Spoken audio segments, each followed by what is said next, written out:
क्षमा breaking Jain news.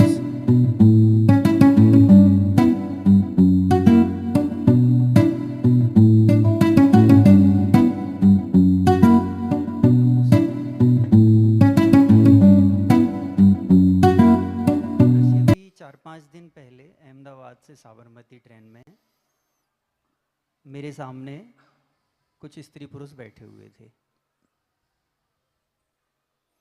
वो लोग बहुत साधारण वेशभूषा में और शक्ल सूरत में थे। बाद में पता चला कि ये कर्नाटक का एक तीर्थयात्री दल है जैन समाज का, जो संबित शिखर जी की यात्रा के लिए निकला है। तो उनकी विपन्न हालत को देखकर मुझसे रहा नहीं गया, तो मैंने उनसे पूछा कि आप क्या करते हैं। तो उन्होंने कहा खेती करते हैं। तो मैंने कहा कितनी ज़मीन है? बोले 2 एकड़।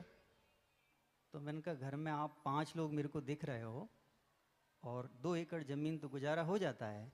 तो उन्होंने कहा कि 6 महीने की व्यवस्था लगभग हो जाती है, और इसके बाद जो है फिर उन्होंने पेट पे हाथ रखते हुए कहा कि इसे तो कुछ और भी चाहिए ना, तो दूसरों के खेतों में जाकर मजदूरी करते हैं।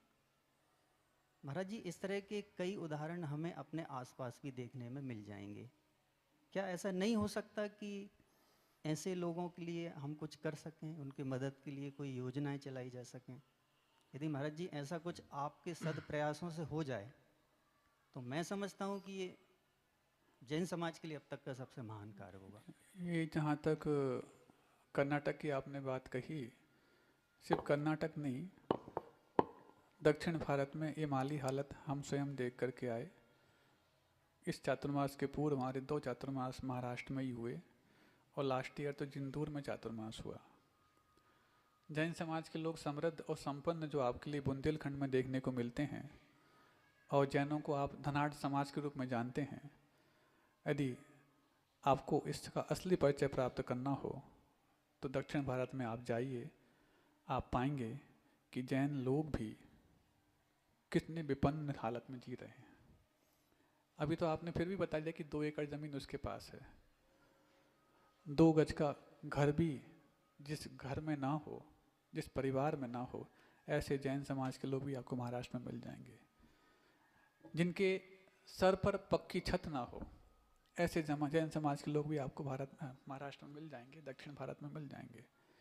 जो नौकरी करना चाहते हैं और नौकरी मिल जाए तो अपनी सबसे बड़ी समृद्धि चाहते हैं, ऐसे महाराष्ट्र में आपको लोग मिल जाएंगे। बिजनेस के प्रति उनका उदासीन भाव, खेती हो तो कर लेंगे, नहीं है तो जॉब सर्वश्रेष्ठ मानेंगे, ये धारणा है। इस हद तक की धारणा कि हम लोग एक स्थान पर गए थे, नाम नहीं बताएंगे क्योंकि सब लोग बाहर सुनते भी हैं। महाराष्ट्र के एक बहुत अच्छा संपन्न इलाके का शहर है। जैन समाज से संपन्न भली ना हो, लेकिन अन्य समाज वहाँ फलती फूलती हैं। नौकरी के प्रति ऐसी धारणा कि एक व्यापारी के इकलौता बेटा है, और उस व्यापारी के यहाँ इतना बड़ा व्यापार है कि 250 वर्कर काम करते हैं। उसके इकलौते बेटे की शादी नहीं हो पा रही क्योंकि बिजनेसमैन का बेटा है। और उसी के यहाँ एक मैनेजर काम करता है, उसके 3 बेटे थे, उसके तीनों बेटे की शादी हो गई क्योंकि एक नौकरी पेशा व्यक्ति के वो तीनों बेटे हैं, और तीनों नौकरी उसी बिजनेसमैन के यहाँ करते हैं। आप समझ रहे हैं? ये भूत हम वहाँ पर बहुत देख करके आए। इस भूत को उतारने के लिए हमारी झाड़ा फूकी भी बहुत कम काम करी, थोड़ी बहुत तो की, लेकिन उनको इस चीज़ से बाहर लाना बहुत कठिन है। बस नौकरी मिल जाए, पढ़ाई करेंगे सिर्फ नौकरी पाने के लिए। शुरुआत में जब हम वहाँ पहुँचे, पूरे महाराष्ट्र की बात कर रहे, किसी एक जगह की बात नहीं कर रहे। किसी से पूछ लिया जाए क्यों, क्या करते हैं? जॉब करते हैं। कहाँ करते हैं? बैंक में करते हैं। क्या, किस पोस्ट पर? मैनेजर है। अब बैंक मैनेजर यदि आप किसी को सुनोगे तो दिमाग में क्या थीम बनेगी? कम से कम 50-60 हज़ार 1 लाख का पैकेज तो होगा। कितना पैकेज है? 9,000 रुपये महीने। सुन रहे हैं आप लोग? 9,000 रुपये महीने बैंक मैनेजर का सैलरी है। वो इसमें अपने आप को बहुत संतुष्ट पा रहा है। उसको कहा, ऐसे कई वहाँ पर पुण्यादक हमारे पास आए, महाराज यहाँ पर बहुत निर्धनता है, कोई यदि व्यापार करना चाहे तो यहाँ तक लोगों ने वहाँ तक कहा, और हमने इस बात को अपने मंच से कई बार कहा वहाँ पर, कि आपको यदि व्यापार करना है, आपके 1 साल तक की दुकान का किराया देंगे और पूरी दुकान भरवा के देंगे। ऐसे पुण्यादक हमारे पास हैं, सुन रहे हैं? दुकान पूरी भर के देंगे, किराए की दुकान है तो 1 साल तक का किराया भी आपको देंगे। 1 साल में आप इतना कर दो ताकि इतना जो आपको भर के मिली है दुकान और किराया फ्री में मिल रहा है, इतना कमाने लायक तुम बन जाओ ताकि उसके बाद तुम स्वयं सर्वाइव कर पाओ। एक व्यक्ति मात्र आया, जबकि पुण्यादक ऐसे कई लोग, कई प्रकार के पुण्यादक थे और एक एक पुण्यादक कई कई परिवार को पालने की बात करता था। आप सुन रहे हैं? आज की शिक्षा पद्धति इतनी दूषित हो गई है कि जॉब ओरिएंटेड शिक्षा ही आप दुनिया में सर्वश्रेष्ठ शिक्षा मानते हैं। वो तो तुम लोग बहुत सौभाग्यशाली हो कि बुंदेलखंड में पैदा हुए हो और पूज्य गुरुदेव ने भी यहाँ की माली हालत तुम्हारे त्याग के माध्यम से बढ़ाई है। जब गुरुदेव यहाँ पर आए थे तो 31 और 51 रुपए की बोली जब लग जाए तो 3 घंटे ताली बजती थी। उस समय राजस्थान के लोग सुन के हंसते थे कि अचासी कहाँ भिखमंगों के हाथ में आ गए। हम यहाँ पर हजारों लाखों की बोली लेने वाले, यहाँ 31-51 रुपए की 125 की लग जाए तो फिर तो क्या बहुत बड़ा धनाढ़ है, कोई धर्मात्मा आ गया ऐसे। लेकिन गुरुदेव ने यहाँ की बुंदेलखंड की माली हालत बदली है और आज गली गली में करोड़ों दान देने वाला बैठा है। तो उन्होंने कोई इनको पैसा कमाने के सूत्र नहीं बताए, कोई ऐसा मंत्र नहीं दिया कि इनकी अच्छी दुकान खुल जाए, अच्छी जॉब लग जाए, अच्छा व्यापार हो जाए, कुछ नहीं। तुम जितना रखे हो उसमें से तुम त्याग करना सीख जाओ। जो भी तुम्हारे पास है, भिखारियों तक को गुरुदेव ने कहा, गरीबों तक को कहा कि तुम्हारी आज ये हालत इसलिए हो गई है क्योंकि तुमने पूर्व में दान नहीं दिया है, और यदि आज फिर नहीं दोगे तो इससे भी गई बीती हालत तुम कैसे संभाल पाओगे। सोचो तो आप हैरान होंगे कि भिखारी को भी जब दान का उपदेश मिला और उसने गुरु का मंत्र मान करके स्वीकार करके जब दान अपने भीख में आई हुई चीज़ों से भी दान करना सीखा तो 4 महीने के भीतर ही उसकी माली हालत ऐसी हो गई कि खुद के पेट के साथ साथ दूसरों का पेट भरने लायक वो बन गया। बहुत सारी चीज़ें हैं, विचार आपका बहुत अच्छा है और इस प्रकार के विचार तो साधु हमेशा अमल में लाने का प्रयास करते ही हैं, लेकिन परिस्थितियाँ उस रूप में जब साथ नहीं देती हैं तो फिर साधु भी कुछ हद तक मजबूर पाते हैं। लेकिन फिर भी इस दिशा में पूज्य गुरुदेव ने कितने विचार रखे। तो जो रोजगार के लिए हथकरघा जैसे प्रकल्प,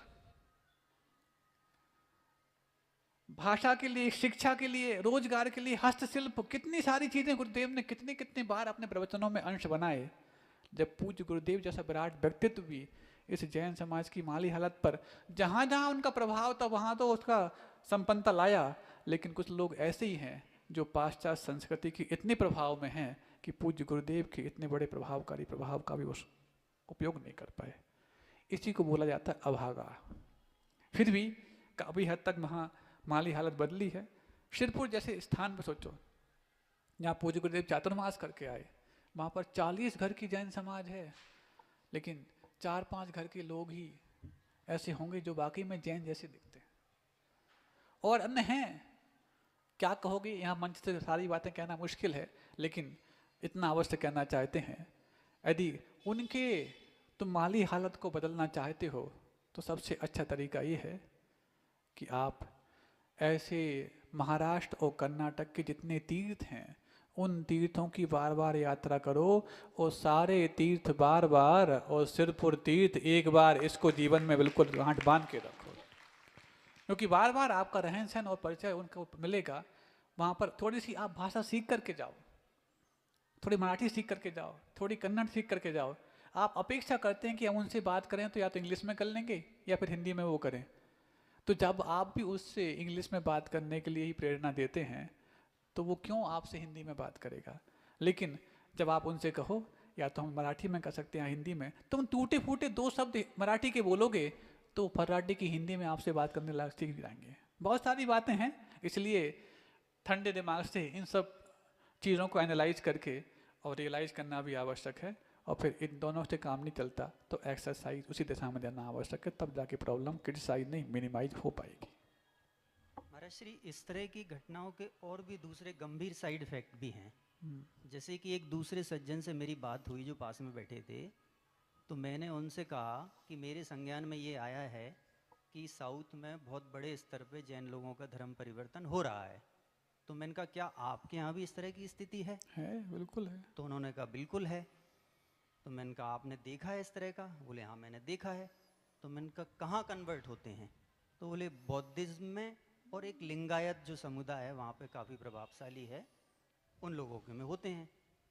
तो ये लोग जो कन्वर्ट होते हैं जैन लोग, वो लिंगायत लोगों के मठ में जाकर वहाँ पे बहुत ही साफ सफाई जैसे इस तरह के काम करते हैं, और वो धीरे धीरे जो है उनको आर्थिक प्रलोभन दे के और उनको वो कन्वर्ट करते हैं।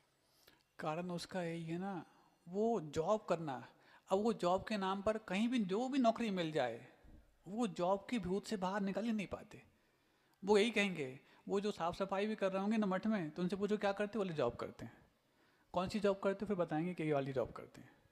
मतलब ये JOB, ये जो 3 अक्षर का, 3 लेटर्स का जो शब्द है, उनके दिमाग पर ऐसा भारी पड़ गया है कि 3 लोग के नाथ भी समझाना चाहें तो बहुत मुश्किल से समझा पाते हैं। अब सोचो ना, 250 वर्कर जिसके अंडर में काम करते हैं, उस व्यापारी के बेटे का विवाह नहीं हो रहा, और उसी व्यापारी के यहाँ जो मैनेजर है उसके 3 बेटे, तीनों की शादी हो गई।